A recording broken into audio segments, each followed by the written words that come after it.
When you hear the most famous super spy in all of cinema, who do you think of? If you said Ethan Hunt, we might have to reevaluate our friendship. The answer's James Bond. It's always James Bond. And we're going to delve into the latest chapter in the series. This is 2021's No Time to Die. I was just kidding, by the way. Kind of. Spoiler alert, while I might be giving you my opinion on the film, that's no substitute for watching it for yourself. Links to the film are in the description. And for those of you that need to hear this is just a movie. All stunts are for the sake of story and shouldn't be attempted on your own. Viewer discretion is advised. After our traditional gun barrel walk, we find ourselves in a snow-covered land. A man steadily walks towards a cabin with a semi-auto rifle. Inside the cabin, we find young Madeline with her mother who's telling her the cruel truth of her father. Madeline refuses to believe her though, and she goes to clean up a spill. Suddenly, she sees the man standing outside the window with a mask on. The man shoots his way in, and Madeline runs to hide. Safin comes in to introduce himself to the mother, and he kills her. He then searches the house for Madeline. I bet he wasn't expecting a little killer girl. She pops out from under the bed and shoots him off the second floor. She's not done yet though. Then she drags the man's body outside to get rid of him. Madeline's made of all the things that modern-day villains are made of. Safin comes back to life, and he chases Madeline over the ice until she falls into the water. Then he pulls her from the water, and we shoot forward to present day. Madeline's with Bond, and they're on what seems to be a pleasant vacation. Until it isn't. This is a Bond movie. He can't be happy for more than 10 minutes in the whole movie. You know that. Madeline tells Bond that he has to let go of the past, and in the morning, he goes to his old girlfriend, Vesper's tomb, to do just that. As he says his goodbyes, the tomb gets blown up, and Bond gets discombobulated for a moment. He rushes back to the town, and he gets chased and shot at by agents of Spectre Organization. Watching these chase and fight scenes really makes you understand why Daniel Craig was ready to be done. He was constantly getting hurt during filming, but him doing the stunts makes for one great experience.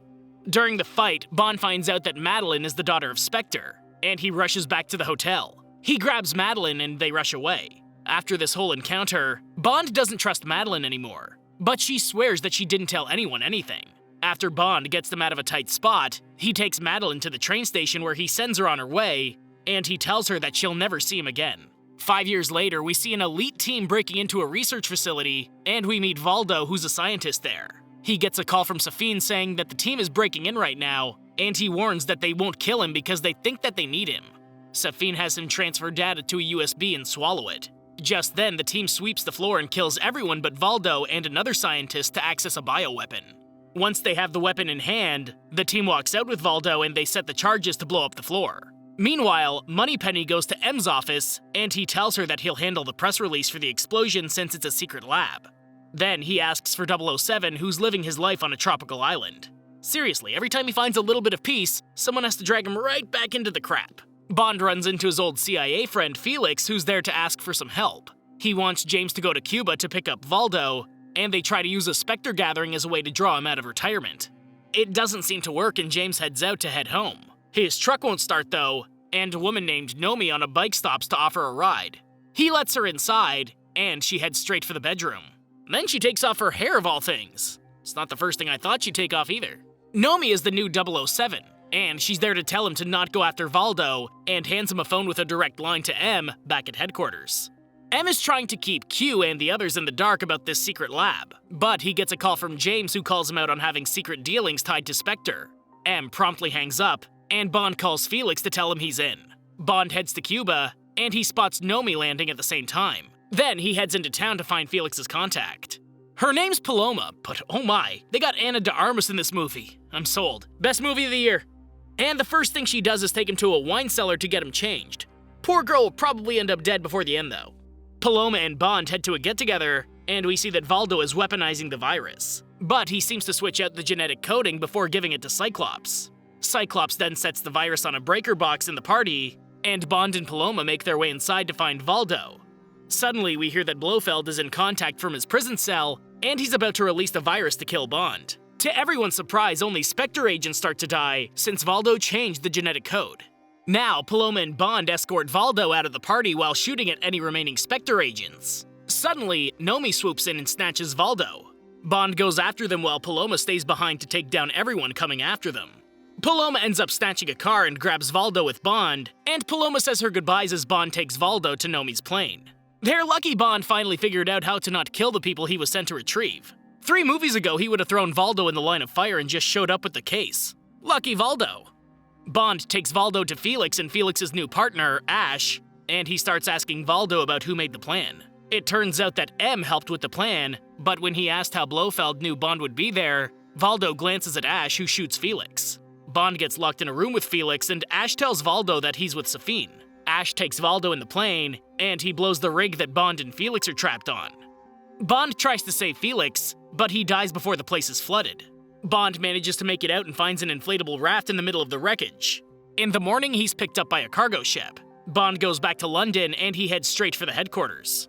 M has always been the one person that Bond could trust, so imagine going to meet the one man that might have been the biggest traitor to date. The whole conversation between M and Bond here is kind of heart-wrenching. We want Judi Dench back. She wouldn't have done any of this crap. M sends Bond away, and Moneypenny invites him to Q's house for dinner. Ah, Q, another friendly, trustful face. Q's in the middle of setting up the table for his date, but when he finds out that Bond has a USB about the restricted weapon, he promptly looks into the hidden files. The files reveal all the genetic code that's been collected as targets, and when Bond tells Q that he needs to see Blofeld, he finds out that there's only one person that he'll talk to. Oh snap! Remember when Bond told Madeline that she'll never see him again? Guess again! The next day, we find Madeline as a psychiatrist, and she heads to her office to find Safine waiting for her as her next client. When he hands her a box with the mask from her childhood, she realizes who's sitting across from her. He tells her that he wants her to wear a device when she goes to see Blofeld. She tries to decline, but when Safine threatens to kill Bond, she has a change of heart. Later, Bond meets up with M to confront him about the weapon and Madeline. But M tries to explain that everything was done with the best of intention. Isn't that always the case? Some of the worst moments in history were done with the best of intentions. The two of them come to a mutual understanding, and they go back to headquarters to go over things with the team. Bond has been reinstated, and M tells everyone about the Heracles project. After the meeting, Bond gets ready to meet with Blofeld, and Madeline puts on the perfume she got from Safine. Suddenly, Bond and Madeline come face to face to meet with Blofeld, and they head in to question him.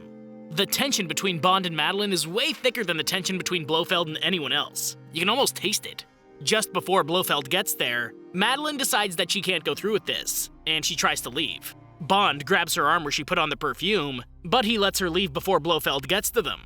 Bond tries to get Blofeld to tell him who would want him dead, but Blofeld tells him that he needs to ask Madeline for her dark secret. Blofeld continues by admitting that he was the one behind blowing up Vesper's tomb, and Bond loses it. He goes to strangle Blofeld, and after he gets pulled off by Tanner, they find that Blofeld simply dies on his own.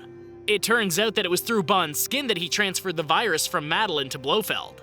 Well, now he's really not going to trust her, and Blofeld just spent his dying moments telling him that he should. There's a reason Bond has trust issues. Bond heads to Madeline's childhood home, and they finally open up to each other. Bond opens up about how he hasn't stopped loving her, and he asks her who gave her the poison. Just when they go to kiss, a little girl named Mathilde interrupts them from upstairs. After tucking in Mathilde, Madeline takes Bond to her secret room to tell him the backstory of Safine. Her father killed his whole family, and the poison is actually from Safine's home. The next day, Bond makes breakfast for Mathilde, and he gets a call from MI6. He gets the location of Safine, but he finds out that Ash is actually coming after him and Madeline. He gets Madeline and Mathilde into the car, and they race by Ash and his little convoy. Obviously, they turn around and chase after them. This is a Bond movie after all. After the cars get totaled, what's the next bad guy vehicle? Cars, bikes, and a helicopter, of course. This whole chase would be a good advertisement for Toyota. If Bond can do this in a Toyota, imagine what you could do. Eventually, Bond ditches the SUV in the woods, and he hides Madeline and Mathilde in a hide spot so he can do what Bond does best. Bond goes through the forest and starts picking off people one by one. Finally, he comes face to face with Ash, and he crushes him with his own SUV. Meanwhile, Safine finds Madeline and Mathilde, and they're gone before Bond can get to them. He watches as they fly away in a helicopter. Luckily for Bond, Nomi drives by since she was tailing Ash, and she takes him to the plane that they used to fly after Safine. On the plane, Q gives Bond and Nomi their gadgets for the mission, and they use a stealthy bird to get on the island. Meanwhile, Safine tells Madeline what we already knew. Safine mentions that Mathilde is Bond's daughter, and I knew it was too. Her eyes are way too blue not to be his. Pretty soon here, she'll be the one to shoot Safine. Safine takes Mathilde on a nice walk around the poisoned garden, and he has Madeline taken away. Nomi and Bond make their way through the compound, and they make sure to do so as quietly as possible while taking out anyone in their way. Q loses contact with them when they reach an interior section, but Bond and Nomi have walked right into an old missile silo. They make their way into a processing area where they find Valdo, and Bond plants explosives. Suddenly, Safin calls him through the intercom, and he offers an exchange up top. Bond heads up top to meet with him, and we see Madeline is forced to drink a tea that will make her complacent. She doesn't do it though, and she decides to throw it in the one good eye of Cyclops before running out of the room. Meanwhile, Bond is face to face with Safin, who has Mathilde with him. He disarms himself and sits to talk with Safin. Safin believes that they're trying to reach the same end goal, but Bond promises that they definitely have different aspects of their end goal. Safin offers to let Bond leave the island with Mathilde, but he won't give him Madeline. Bond can't agree to those terms.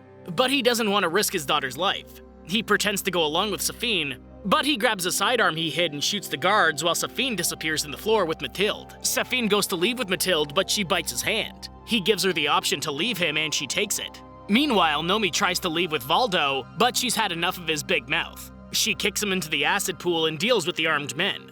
Madeline catches up with Bond, and they run into Mathilde as they try to come up with a plan. Bond escorts them through the facility until they catch up with Nomi. Bond gets them to a getaway boat, and he says his goodbyes to Madeline and Mathilde as Nomi sets off with them. Bond stays behind to finish the job. He makes his way through all the armed guards to get back to the control room, but he has to finish off an old friend first. Eventually, he comes to Cyclops, and he ends up using the EMP in his watch to blow up his bionic eye and blast his brain. Once Bond goes to the control room, he opens the missile silo doors and has M order a missile launch on the facility. He then runs to get out, but the doors shut on his way out. When he runs back, he gets shot by Safin in the garden. After a scuffle, the two of them are now doomed thanks to Safin injecting Bond with the virus. Bond realizes that he'll end up killing anyone he touches now, and he shoots Safin before heading back to the control room. Bond opens the blast doors and asks Q if there's any way to get the virus out of him. After hearing that he can't, Bond has Q put Madeline on the call. Bond takes this time to tell Madeline how perfect she and Mathilde are to him, and they tell each other that they love each other one final time. Then, Madeline watches as the missiles make their way to the island. I'm not gonna lie, this is some of the saddest crap I've ever seen in a Bond movie. Usually Bond will be in the middle of a danger zone and he'll somehow make it out without a scratch. Not this time. We watch as the missiles blow Bond and the island to smithereens, and the entire crew mourns the loss. I'm mourning the loss too. Later, M conducts a little ceremony with the crew, and after a toast, they head back to work. Madeline takes Mathilde for a drive on the same road her and Bond vacationed in the beginning, and she starts the story of Mathilde's father, James Bond. Then the credits roll. Bond actually died in this one. As if him having a daughter wasn't shocking enough, he actually died. As much as I'll miss Daniel Craig as Bond, I can understand why he was ready to leave. I look forward to our next Bond. As for this movie, give it a shot. Thanks for watching, and I hope you enjoyed the video. Don't forget to like and subscribe for more like this one. Comment what you think I should watch next, and I'll see you in the next video.